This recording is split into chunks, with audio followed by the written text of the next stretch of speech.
E aí pessoal, beleza? Seja bem-vindo a mais uma aula. Bom, na aula de hoje a gente vai continuar aí o estudo dos gases. Bom, vamos falar um pouquinho sobre o que se chama de teoria cinética dos gases. Na teoria cinética dos gases, a gente vai entender o que é a energia interna e a energia cinética de um gás. Bom, para um gás ideal, que vai ser o nosso objeto de estudo, as moléculas são consideradas pontos materiais, tá? Então, a gente não considera as dimensões das moléculas. Elas não têm dimensão. O ponto, a característica das dimensões de um ponto é que ele não possui área, não possui comprimento, não possui volume. Tudo bem? Então, a gente considera que cada partícula do gás, separadamente, se comporta como um ponto. Legal. Segunda propriedade é o seguinte: essas moléculas não se aplicam, ou seja, não aplica força entre elas.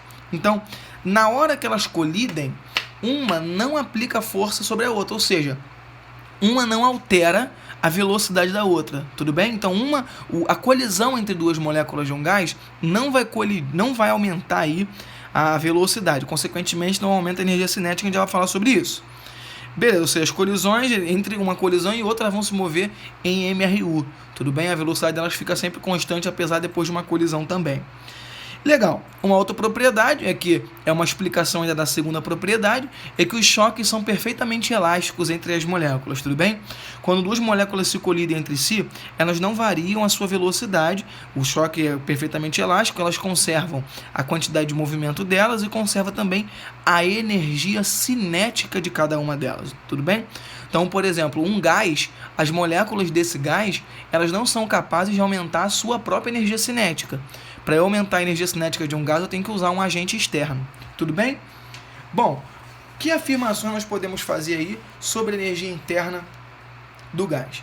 A energia interna, eu tenho que considerar que as moléculas são como se fossem esferas duras, sabe? Elas são completamente maciças.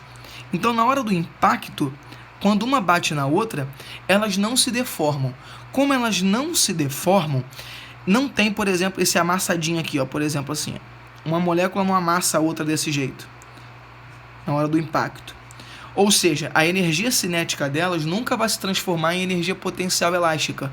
Tudo bem? Ou seja, toda a energia dela se concentra em ser energia interna. Então, a gente pode dizer que toda a energia interna desse gás, ela é numericamente igual aí à energia cinética, porque não há dissipação de energia potencial, tudo bem? A energia cinética que ele tem é exatamente a energia interna desse gás. Então, para falar sobre a equação da energia interna, como é que eu vou representar a equação disso aqui?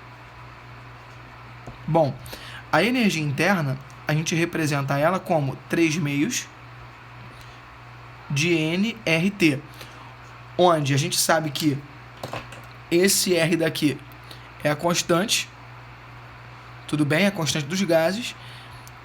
Essa temperatura, obrigatoriamente, ela tem que estar sempre Kelvin. E o N é o número de mols, tudo bem? Número de mols. Beleza, gente. Essa equação a gente vai usar para gases que são aí gases monoatômicos, tudo bem? Legal. Observe uma coisa comigo aqui. Professor, mas eu queria saber agora uma equação para utilizar para calcular a energia cinética. Então, olha só. A equação para energia cinética